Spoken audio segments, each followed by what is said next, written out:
patch of me, I know about it. Yes, won't you open Google it and check for Professor Frimpong Boateng wins 1 million defamation suit against Captain Smart. Go and check. Papa nis unya simnimu ne enyamu ochina. Captain Smart in namachiri panic was unyamu ne enyamu china sikano obeji. And you're no kwa we didn't grow for dream, then some were caught to some in Okasai, and you're buying the dinner kujina court. Now, records, opa, wow, what time? Monko be samra we juma wa Adom. How many times are your babetino? Eh? How many times? And your babetino, would opa Monko bisa? Mr. Kwame Jokotu, Edeno, Kwame Jokotu, a year no or year a ye. Kwame Jokotu, opa Monko Google sa video na moje. Kwame Jokotu then say who Captain Smart. Opa yenko police stations a horror. Criminal case, me say opa. Ghana, criminal cases are Captain Smart, no radio presenter. And criminal cases are hanging on in the neck, like Captain Smart. And you're buying a dinner cocoa. And Crawford will boo my faso. Me and Mini Pabi Joe, your friend Joe, Mr. Joe. No, Holland has said, say, what in America. Ne car would free a Captain Smart is so better. If it's all the radio sunti. Papa ni Gini die, no the man. What he can no 6 good months. Papa ni call Ghana twice. No more police got chino. And son and Crawford can't cry near the map of Papa one Jicani Bill or Bejinisika. Wo ye Naza or report to a semno a police station wakra. No ye Juma Dome from we program Nana man Yakochino. Now go in the records way. Azan wa young Crawford. Come on. Now Obi Yen Juma. So only Paula Dumach in your Bacassi Paula Dumach your Crawford. Ediana Paula Dumach Wakuya. Sa Christmas tree zama moki ken sabi enya Paul Adom chirimpu ena ono no eye ne wey eye ade a Ghana Airport Company eye yina ono no eye friends the chairman of the board sabi enya ono ene ko kire se munkoto Christmas tree we etino uko kan say sabi because of that e dey record Paul Adom chiri sabi police station be na dey na ko gina say wakoji obi sika o Captain Smart so the individuals enya politicians so individuals are what bomb chrono ewo Ghana ho na eba me se wo enya ban na do be to prison aban de on fan to ensem no criminal cases na hang on neck no e bi na do be to prison aban de on fan go to prison mam microphone me ka se waka ontro na wudi to aban so wa victimize o aban fan go to prison but ensem no ne de odi aye microphone no na do be ko prison enya aban de on fan ko prison da aban fan ko me see before the end of 2024 who the Ghana for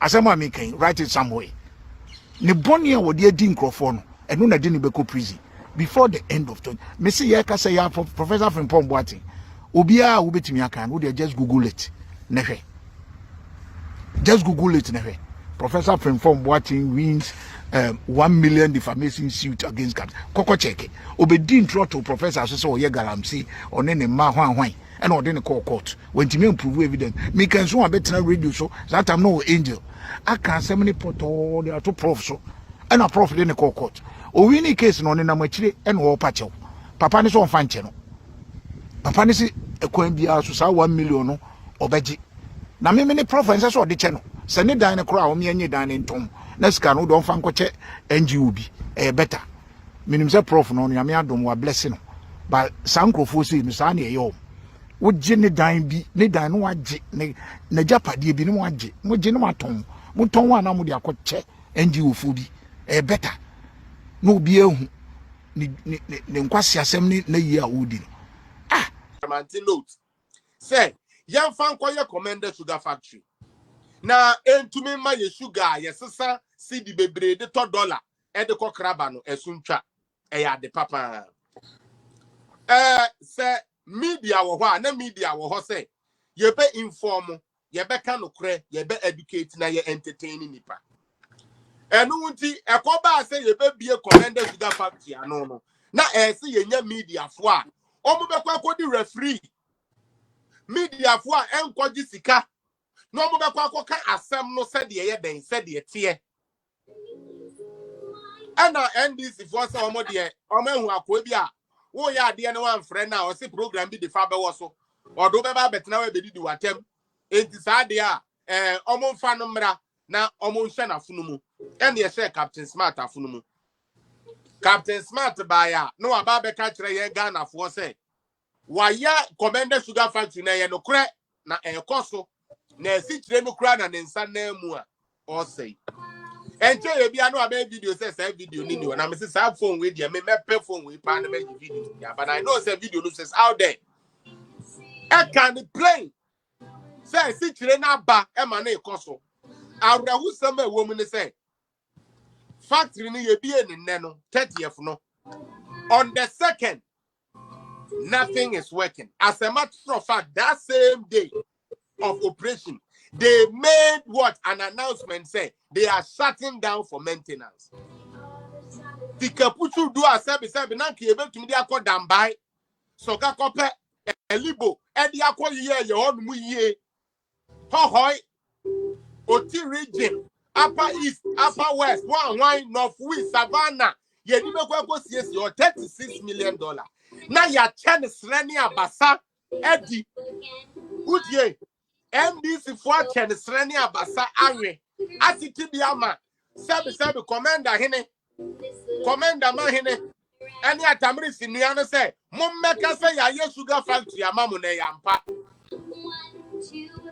enuanum sugar factory na anya adwuma eno nkoda ye wo wa na Captain Smart isai ba ye Auditor General report and you discuss say when you are no China or the court one work process when you on time cry. Bema me tell you wait, me fear ya me call her direct. But me person who follow Captain Smart open as him. Tell me one case Captain Smart to me the court service.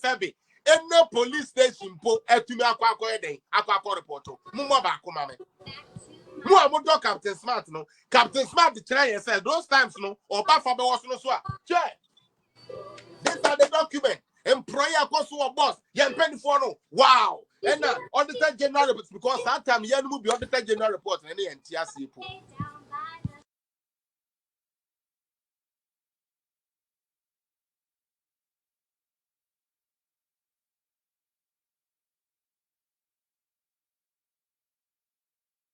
Odike mumra bra okwo enia mo ho se be wanu asem na okan de nukure pa because otumfo kra omeka ya ebra ayi abugina bo eko se ko lanchi sa ayi kan say oh galam stay hun sensem no se obeka ya otumfo ko kan wase se mu ahemfo am wo hai dodo no a muni ni muhumbi muni na mu guase mu simu trans na munyo wa osi wa yes ohia wonim sa no ma we na hu bi no ogu wonu ase otumfo ko kan sa asem we otumfo na nim se na hemfo nketwa no enim ansem ekoso na ntimi nim pefe se sa bia omkobo yi eni sa otumfo en amom oda me ketew me se asante hene amom oda da womo yes adre ye womo a omatonton asase na omunum asase na kwa na ka no